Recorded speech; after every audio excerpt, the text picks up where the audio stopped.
Welcome to Al Tayyaba tower, Mumbra का सबसे best spot, जहां आपको मिलेगी मॉडर्न लिविंग और बिजनेस का एक जबरदस्त चांस।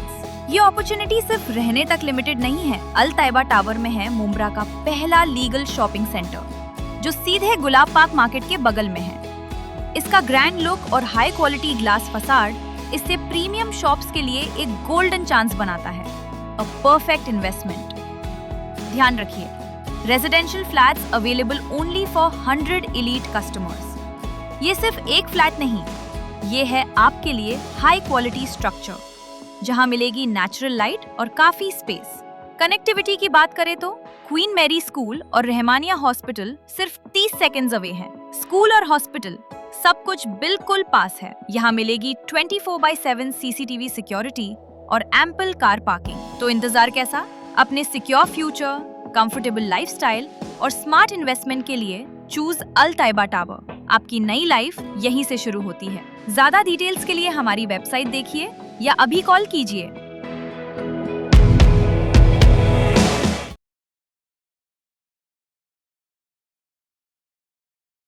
कैसा हराया से शुरू हुआ, कैसा उड़ाया तक सहर शेख और यूनुस शेख का राजनीतिक सफर। तहसीलदार ने की सिफारिश, यूनुस इकबाल शेख के खिलाफ दर्ज किया जाए फर्जी वाड़े का आपराधिक मामला।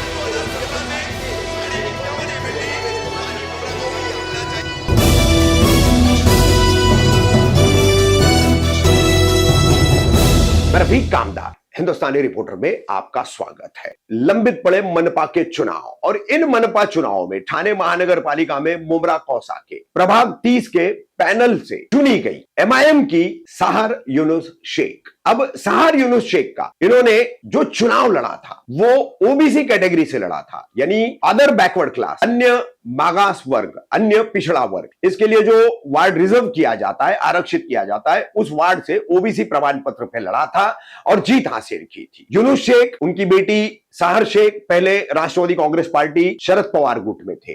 टिकट नहीं मिलने के बाद उन्होंने ऑल इंडिया मजलिस इत्तेहादुल मुस्लिमीन से टिकट लिया, चुनाव लड़ा और चुनाव लड़ने के बाद फिर कैसा हराया और मुंब्रा को हरा कर देंगे, इन वक्तव्यों के चलते नेशनल फेम बन गई। मगर अब काफी तकलीफों का, काफी एम्ब्रासिंग वाली सिचुएशन का जो है सहर शेख और उनके पिता यूनुस शेख को सामना करना पड़ रहा है। और उसकी वजह क्या है? तो उसकी वजह हम आपको बता दें, पिछले 1-2 दिन से आप खबरें देख रहे होंगे कि सहर शेख का नगर सेवक पद जो है वो खतरे में पड़ चुका है। तो क्यों पड़ चुका है खतरे में, इसकी पूरी कहानी जो है आज हम आपको यहां पर बताने जा रहे हैं। इस संबंध में आपको बता दें कि यहां पर प्रभाग 30 में मुंब्रा कौसा में जो मनपा का चुनाव हुआ, तो उसका जो ये प्रभाग 30 है, जो लगभग मित्तल के रोड के एक छोर से शुरू होकर के कादर पैलेस के छोर पर खत्म होता है ये प्रभाग 30, जिसमें तनवर नगर परिसर में सहर शेख, उनके पिता यूनुस शेख रहते हैं। तनवर नगर कोऑपरेटिव हाउसिंग सोसाइटी में रहते हैं। तो सहर शेख इन्होंने OBC कैटेगरी से और OBC के आरक्षित वार्ड से चुनाव लड़ा, चुनाव जीता। इसमें उनके सामने शरद पवार गुट NCP के भी 4 उम्मीदवार थे उस पैनल में और अजीत पवार गुट NCP के भी 4 उम्मीदवार थे।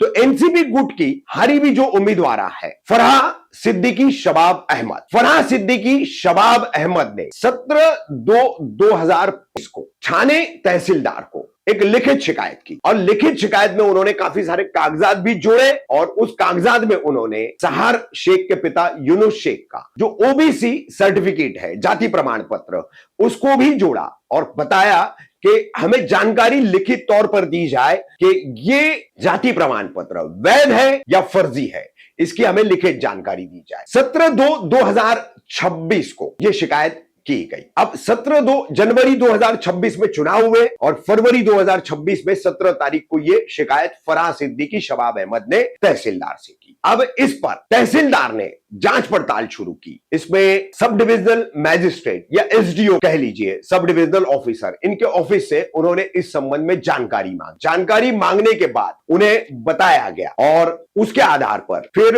जो सुनवाई हुई है यहां पर तहसीलदार के सामने, तहसीलदार एग्जीक्यूटिव मैजिस्ट्रेट मैजिस्ट्रेट भी होता है। तो एग्जीक्यूटिव मैजिस्ट्रेट के कोर्ट के सामने जो सुनवाई हुई, उस सुनवाई में क्या नतीजा निकला और उसमें क्या पॉइंट्स है, जांच पड़ताल पूरी होने के बाद क्या पॉइंट्स है जिसके चलते कैसा हराया इससे फेमस होने वाली नगर सेविका सहार शेख का पद क्यों खतरे में पड़ रहा है, तो उसकी पूरी हम एनालिटिक वे में पूरी विश्लेषणात्मक जानकारी आपको यहां पर दे रहे। तहसीलदार ने ये वो प्रति है, हम इसकी प्रति अलग से भी आपको हमारी इस खबर वाली वीडियो में दिखाएंगे। तो ये वो प्रति है जिसमें तहसीलदार उमेश पाटिल हैं ठाणे के, उन्होंने सिफारिश की है एसडीओ को और ठाणे जिलाधिकारी को, इतना ही नहीं मुंबई जिलाधिकारी को और मुंबई के जाति प्रमाण पत्र और वैधता समिति को, यानी caste certificate and validity committee. ये जो आपका सर्टिफिकेट वैलिड है या नहीं उसकी जांच पड़ताल करके ये कमेटी आपको एक और सर्टिफिकेट देती है। वो सर्टिफिकेट मिलने के बाद ही आपका अदर बैकवर्ड क्लास यानी कि अन्य पिछड़ा वर्ग का आपका लिया हुआ जाति प्रमाण पत्र वैध है या अवैध है, वैलिड है या इनवैलिड है, ये तय होता है। तो वो सर्टिफिकेट मिलता है तो आपका सर्टिफिकेट जाति का जो है वो वैध माना जाता है, वैलिड माना जाता है। बहरहाल आइए, फरहा सिद्दीकी शबाब अहमद की शिकायत के बाद क्या जांच पड़ताल हुई, किस तरह से अब ये पूरा मामला आगे बढ़ रहा है, उस पर हम आपके साथ में बात करेंगे और आपको उसकी पूरी जानकारी बताएंगे। इसमें जो फरहा अहमद सिद्दीकी की शिकायत थी, उस शिकायत को जांच पड़ताल करते हुए तहसीलदार उमेश पाटिल ने अपना ये जो रिपोर्ट बनाया है और ये रिपोर्ट उन्होंने एसडीओ, एसडीएम, ठाणे जिलाधिकारी को भेजा है, मुंबई जिलाधिकारी और कास्ट स्क्रूटनी और वैलिडिटी कमेटी को जो भेजा है उसमें क्या है। सबसे पहले आपको बता दें, यूनुस इकबाल शेख, क्योंकि पीटी का जातीय प्रमाण पत्र जो ओबीसी का है वो पिता या दादा या उनके खानदान के किसी एक फर्द के, किसी एक शख्स के मिले हुए ओबीसी के आधार पर ही बनाया जा सकता है, यह उसका एक कानूनी आधार है। तो इसमें यूनुस इकबाल शेख जो सहार शेख के पिता है, उनका जो सर्टिफिकेट दिया गया है चेन के तौर पर, तो उसकी जांच जब की गई तो उस पर सब डिविजनल मैजिस्ट्रेट के सिग्नेचर्स नहीं है, हस्ताक्षर नहीं है। उसके अलावा महाराष्ट्र सरकार की तरफ से जो इसके फॉर्मेट दिए गए हैं, इसकी जो धारा है, अनुच्छेद जो है, अनुच्छेद 6 में अलग अलग धाराएं हैं, नमूना है, फॉर्म नमूना जिसको कहते हैं, उस फॉर्म नमूने के तहत ये जो दिया जाता है तो उसका जो अभिलेख है या उसका जो रिकॉर्ड है, उस रिकॉर्ड में इसकी एंट्री कहीं भी पाई नहीं गई है ठाणे जिलाधिकारी और सब डिविजनल ऑफिसर या सब डिविजनल मैजिस्ट्रेट के ऑफिस में, जहां से ये कास्ट सर्टिफिकेट जारी किया जाता है। और इसी तरह का जवाब जो है सब डिविजनल मैजिस्ट्रेट ने उप विभागीय अधिकारी ने 20/2/2026 को लिखित रूप से दिया है। अब इस संबंध में पहली सुनवाई तहसीलदार ने 18 मार्च को अपने कार्यालय में रखी थी। तो उस वक्त ऐसा बताया गया कि यूनुस शेख ये हार्ट अटैक के बीमारी से गुजर रहे हैं, इस वजह से वो इस सुनवाई में उपस्थित नहीं रह सकते। उनकी तरफ से advocate Wasim Shaikh, advocate Imran Chaudhary, advocate S Y Shaikh, ये 3 वकील पेश हुए। इन 3 वकीलों ने ये कारण बता करके यूनुस शेख के हार्ट अटैक की बीमारी का अगली सुनवाई की तारीख मांगी। तो वो तारीख दी गई 23 मार्च की। अब 23 मार्च को ये सुनवाई हुई। इस सुनवाई से पहले फरहा अहमद सिद्दीकी की शिकायत उनके दायर किए गए, उन्होंने दिए गए इस शिकायत के साथ जो कागजात है वो भी इनको दिए गए, वो फरहा अहमद सिद्दीकी की अनुमति से दिए गए, उनकी परमिशन से दिए गए। अब इसकी सुनवाई जब 23 मार्च को हुई तो 23 मार्च को सुनवाई के दौरान इन वकीलों ने यूनुस इकबाल शेख का ओबीसी कास्ट सर्टिफिकेट का कलर कॉपी वहां पर सबमिट किया। अब ये कलर कॉपी जो तहसीलदार ने इसकी जांच पड़ताल, तो इस जांच पड़ताल में आपको बता दें कि खुद तहसीलदार उमेश पाटिल उस दिन मंत्रालय में रेवेन्यू मिनिस्टर यानी महसूल मंत्री को ब्रीफिंग के लिए गए थे। तो यह सुनवाई नायब तहसीलदार के पास हुई। अब नायब तहसीलदार के पास सुनवाई के दौरान और उसके बाद तहसीलदार ने उस सुनवाई और तमाम कागजात की जो स्क्रूटनी की, छानबीन की, तो उसमें उन्होंने जो नतीजे निकाले, उसके जो निष्कर्ष निकाले हैं, उस पर उन्होंने क्या कहा है वो हम आपको बता रहे हैं। जहां पर शिकायतकर्ता ने अपना पक्ष रखा और बचाव पक्ष यूनुस इकबाल शेख, सहार शेख, इनकी तरफ से जो वकील थे उन्होंने पक्ष रखा। ये सुनवाई पूरी करके ये फैसले के लिए अब पूरा मामला सीलबंद किया गया है, ऐसा इस रिपोर्ट में जो तहसीलदार उमेश पाटिल ने भेजी है उसमें कहा गया है। अब तहसीलदार और नायब तहसीलदार इनकी ये सुनवाई के बाद उनका कहना है कि शिकायतकर्ता ने जो शिकायत की है उस शिकायत में सच्चाई दिखाई दे रही है। यानी कि शिकायत क्या है, फराज सिद्दीकी, शबाब अहमद। इनकी शिकायत यह कि यूनुस इकबाल शेख ने फर्जी कास्ट सर्टिफिकेट लिया है, बोगस कास्ट सर्टिफिकेट लिया है और उसी के आधार पर बेटी का कास्ट सर्टिफिकेट बनवा करके उसको चुनाव लड़वाया है। तो यह शिकायत सच दिखाई दे रही है, ऐसा यहां पर तहसीलदार और नायब तहसीलदार का ऑब्जर्वेशन है, निरीक्षण है। अब उसके बाद जो पूरी शिकायत में और पूरी सुनवाई में मामला होने के बाद इसमें क्या कमियां है यूनुस इकबाल शेख के कास्ट सर्टिफिकेट में, ओबीसी कास्ट सर्टिफिकेट में, वो कमियों को पॉइंट वाइज जो है तहसीलदार उमेश पाटिल ने यहां पर गिनाया है और इसमें कुल उन्होंने आपको बता दें कि 8 पॉइंट जो है लगभग दिए हैं और 8 पॉइंट देने के बाद उन्होंने इसमें थाने जिलाधिकारी, सब डिविजनल मजिस्ट्रेट, मुंबई जिलाधिकारी और कास्ट स्क्रूटनी और वैलिडिटी कमेटी को क्या सिफारिश की है वो हम आपको बता रहे। सबसे पहले बहुत मोटे मोटे तौर पर हम ये 8 पॉइंट आपको बताएंगे कि यूनुस इकबाल शेख और उनके वकीलों ने जो कास्ट सर्टिफिकेट यूनुस शेख का पेश किया, कलर उसकी कॉपी जो पेश की, उसमें जो कमियां पाई गई है। तो इसमें जो सर्टिफिकेट यूनुस इकबाल शेख का है उसमें उनके पिता का नाम जहूर अहमद शेख है, यानी यूनुस शेख के पिता इकबाल शेख, इकबाल शेख के पिता जहूर अहमद शेख, यानी इकबाल जहूर अहमद शेख। लेकिन इसमें पूरे कागजात में 3 सर्टिफिकेट है, लिविंग सर्टिफिकेट स्कूल के। अंजुमन इस्लाम बदरुद्दीन तैयब जी मार्ग पर जो मुंबई में स्कूल है उसका एक लिविंग सर्टिफिकेट है जिसमें इकबाल अहमद जहूर अहमद ऐसा नाम है, शेख नाम का कहीं भी जिक्र नहीं है। और इकबाल अहमद जहूर अहमद का जन्म जो है वो उत्तर प्रदेश के गाजियाबाद में हुआ है। अब लिविंग सर्टिफिकेट के नामों के फर्क की वजह से ये साफ नहीं हो रहा है कि ये कास्ट सर्टिफिकेट जो है वो, या ये लिविंग सर्टिफिकेट जो है वो यूनुस शेख के पिता इकबाल जहूर अहमद शेख का ही है। ऐसा सवाल तहसीलदार और नायब तहसीलदार ने खड़ा किया है। दूसरी तरफ यूनुस इकबाल शेख के वकीलों ने जो प्रमाण पत्र, लिविंग सर्टिफिकेट, स्कूल दाखला जिसको हम कहते हैं, जो पेश किया है उसमें जो नाम है उसमें और शिकायतकर्ता ने जो लिविंग सर्टिफिकेट दिया है उसमें दोनों में फर्क है। शिकायतकर्ता ने जो कागजात दिए उसमें एक और लिविंग सर्टिफिकेट मिला है, यानी कुल 3 लिविंग सर्टिफिकेट है, स्कूल लिविंग सर्टिफिकेट। अब ये तीसरे लिविंग सर्टिफिकेट में भी आपको बता दे ये 27/3/2008 को दिया गया है और इसमें पिता का नाम इकबाल अहमद और जहूर अहमद, यानी सर्टिफिकेट जिसका है उसका नाम है इकबाल अहमद, उसके पिता का नाम है जहूर अहमद। यहां पर भी तीसरे सर्टिफिकेट में शेख सरनेम का या अटक का कहीं कोई जिक्र नहीं है। इसलिए तहसीलदार इस निष्कर्ष पर आए, इस नतीजे पर आए हैं कि ये तीनों, पहले के दोनों लिविंग सर्टिफिकेट और ये तीसरा लिविंग सर्टिफिकेट, इसमें 2 चीजें हैं कि इनमें समानता नहीं है, इसलिए ये यूनुस शेख के पिता इकबाल शेख के हैं या नहीं इसके ऊपर निश्चित तौर पर कुछ नहीं कहा जा सकता। तीसरा लिविंग सर्टिफिकेट जो है वो Sabu Siddique technical high school का है, technical high school and junior college Sabu Siddique. तो यहां पर यह सर्टिफिकेट 18/8/2017 को जारी किया गया है और उस पर भी नाम जो है वो इकबाल अहमद जहूर अहमद है, शेख नाम का कहीं भी जिक्र नहीं है। अब इन तीनों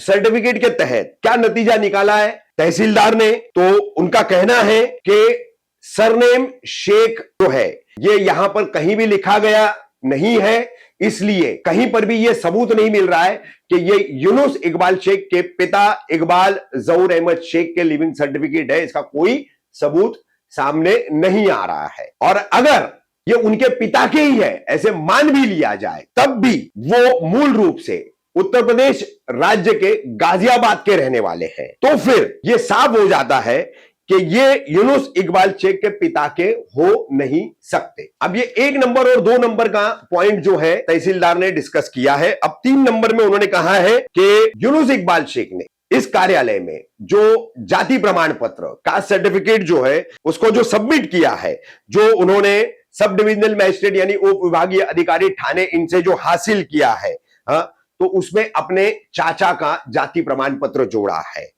वो जाति प्रमाण पत्र जो है वो चाचा का वो जिला गाजियाबाद और उत्तर प्रदेश से हासिल किया गया है और चाचा का ओबीसी सर्टिफिकेट भी महाराष्ट्र राज्य का नहीं है। अब चौथा पॉइंट जो है वो इस तरह से है कि महाराष्ट्र अनुसूचित जाति, जमाती, विमुक्त जातियां, घुमंतु जातियां और अन्य पिछड़ा वर्ग, स्पेशल पिछड़ा वर्ग, विशेष पिछड़ा वर्ग, इनको जो जाति प्रमाण पत्र दिया जाता है और उसकी जो स्क्रूटनी वैलिडिटी की जाती है, उसका अधिनियम यानी उसका जो कानून 2000 में बनाया गया था, उसका धारा 6 में, अनुच्छेद 6 में स्थलांतरित होकर के, माइग्रेंट होकर के आए हुए व्यक्तियों को जो प्रमाण पत्र देना होता है, उसके लिए एप्लीकेंट यानी कि अर्जदार जो होता है, उसको नमूना 6 में फॉर्म 10 भर करके वो लेना होता है। लेकिन यूनुस इकबाल शेख का जो जाति प्रमाण पत्र है ओबीसी का, वो नमूना 10 में लिया नहीं गया है। इसलिए पहली नजर में यह साफ दिखाई दे रहा है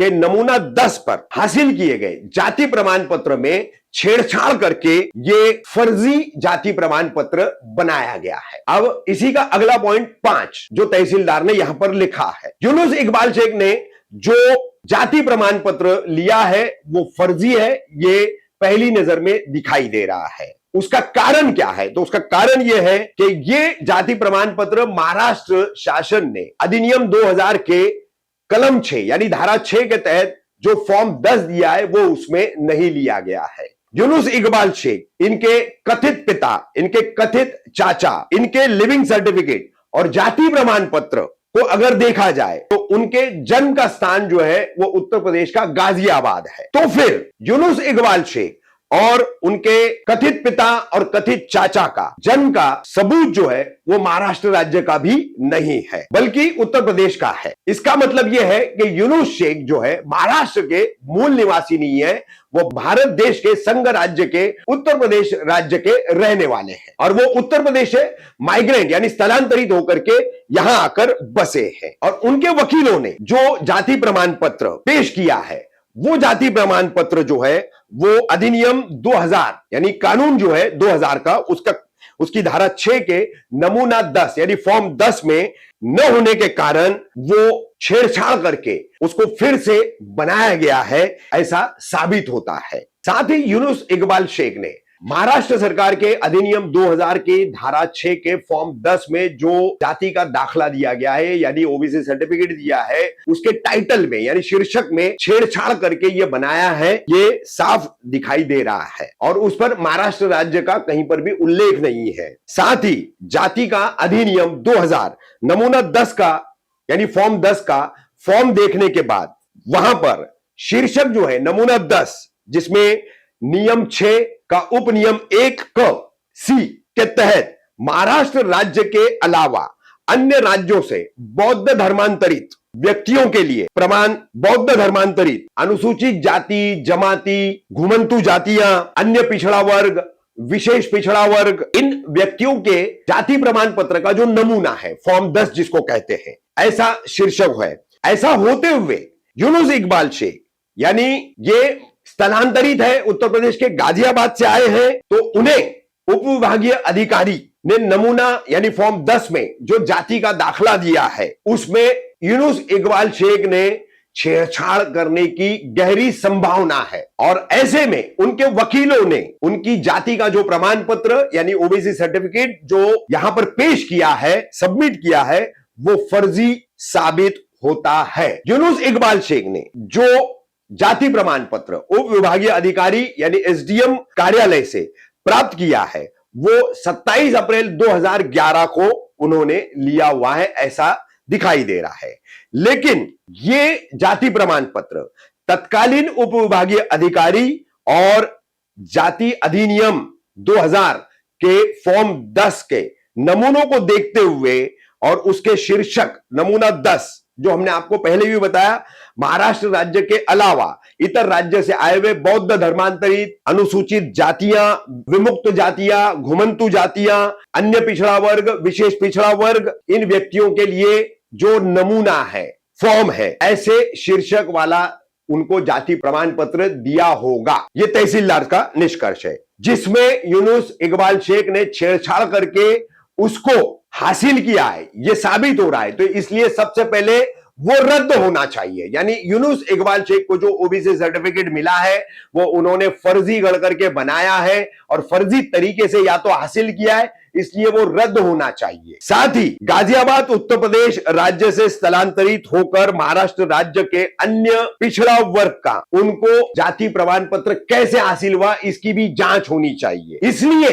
यूनुस इकबाल शेख के खिलाफ फौजदारी कार्रवाई होनी चाहिए, यानी आपराधिक मामला दर्ज किया जाना चाहिए, जिसके चलते इस पूरे मामले की सत्यता की जांच पुलिस विभाग के जरिए की जा सके, ऐसा इस ऑफिस का यानी तहसीलदार ऑफिस का स्पष्ट मानना है। अब कमियों के पॉइंट्स में पॉइंट नंबर 7, इसमें यह कहा गया है कि शिकायतकर्ता सिद्दीकी फराज शबाब अहमद ने अपनी शिकायत के साथ जो कागजात दिए हैं उससे साफ होता है कि यूनुस इकबाल शेख ये गाजियाबाद उत्तर प्रदेश से स्थलांतरित होकर महाराष्ट्र राज्य में आकर उन्होंने अन्य पिछड़ा वर्ग का ओबीसी जाति प्रमाण पत्र लेकर उसी के आधार पर अपनी बेटी सहर शेख का जाति का प्रमाण पत्र ओबीसी का मुंबई से बनवाया। मुंबई शहर जिलाधिकारी कार्यालय से उन्होंने ये सन 2017 में बनाया, जो उन्हें 4/9/2018 को हासिल हुआ उस कार्यालय से, मुंबई शहर जिलाधिकारी और सब डिविजनल मैजिस्ट्रेट ऑफिस से, जिसमें उन्होंने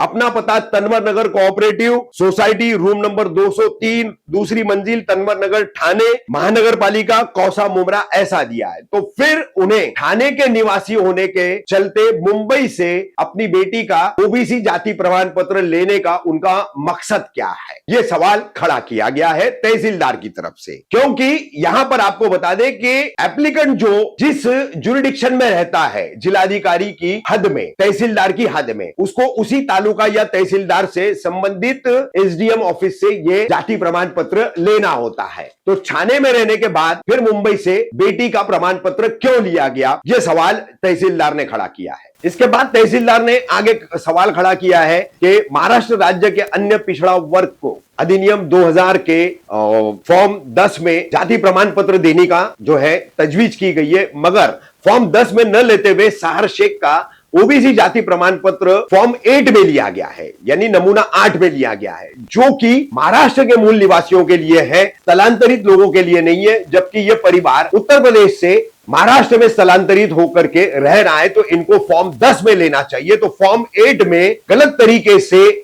सहर शेख का जाति प्रमाण पत्र यानी ओबीसी सर्टिफिकेट लिया गया है, इसलिए वो भी रद्द होना चाहिए, ऐसा तहसीलदार का कहना है। अब इसी में आगे पॉइंट 8 में आखिरी वाला पॉइंट है, इसमें तहसीलदार कह रहे हैं कि यूनुस इकबाल शेख ने फर्जी कागजात का आधार बना करके अपनी बेटी सहर शेख का ओबीसी सर्टिफिकेट लिया है, और वो भी ठाणे तालुका में रहने के बावजूद उन्होंने मुंबई जिलाधिकारी कार्यालय से लिया है, वो भी सेतु सुविधा केंद्र से 4/9/2018 को लिया है, और मुंबई शहर जिलाधिकारी को भी यहां पर जो है मिसगाइड किया गया है। तो इसके पीछे क्या मंशा है यूनुस इकबाल शेख की, और साथ ही उन्होंने वैध जाति प्रमाण पत्र वैधता समिति से उसकी वैधता प्रमाण पत्र भी लिया है, यानी वैलिडिटी कमेटी से वैलिड सर्टिफिकेट भी उन्होंने लिया है, ऐसा पूरा दिखाई दे रहा है। और ये सब करने में उन्होंने फर्जीवाड़ा किया है और मिसगाइड किया है सारे सरकारी विभागों को। इसलिए दोनों बाप बेटी के जाति प्रमाण पत्र जो है वो